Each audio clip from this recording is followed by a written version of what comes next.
Қайрат Левский, сіздің болжамыңыз.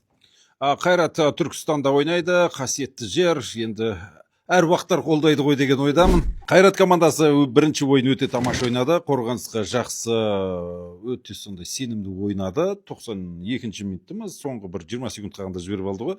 Бірақ Локомотив Пловдивке қарсы матчта Левский командасы чемпионатта 4-ші турда ойнады ғой. Екінші құраммен шықты. Әдеттегідей олар Еврокубокты сөйтіп жүр. Олар матчтарын шегеріп жатқан жоқ.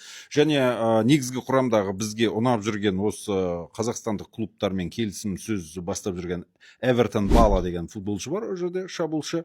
Қазіргі трансферлік нарықтағы бағасы 1 миллион евроға жетті. Негізі 250 мың евро тұратын футболшы еді.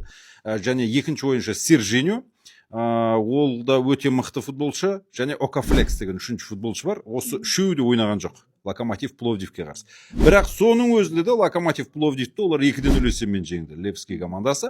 Сондықтан олар келеді, 17 жыл бойы Еврокубокты ойнамаған команда қазір қайтадан құралып келе жатыр. Менің ойымша олардың Левский командасының келесі қарсыласы Андерлехт болуы тиіс. Яғни Еуропа лигасында. Түсінікті ма? Сондықтан менің ойымша бір гол салады, Қайрат командасы жеңіске жетеді, міндетті түрде, және одан ары қарай экстра тайм болады. Сол экстра таймға кеткен кезде елдің бәрі Темірлан Анарбеков пенальтиден тосады деп күтіп отырған кезде Қайрат экстра таймда гол салып жеңіп кетеді. Көрдіңіз бе? Мәселе осында. Гол авторлары. Гол авторлары өте қиын. Эдмилсон бар гол салатын. Эдмилсон, кстати, бір факт айтайын, 100-ші голын соқты Еврокубоктегі Қайраттың. Это о чем-то говорит? Вот, конечно. Мәселе.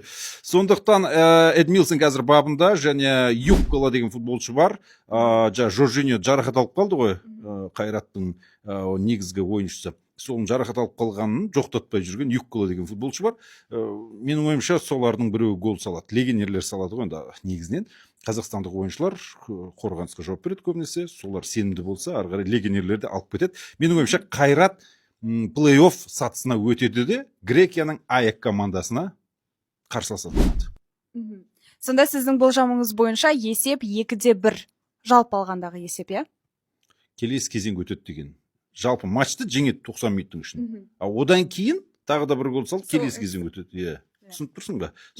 Проход деген бар ғой, 1.92 беріп тұр қазір.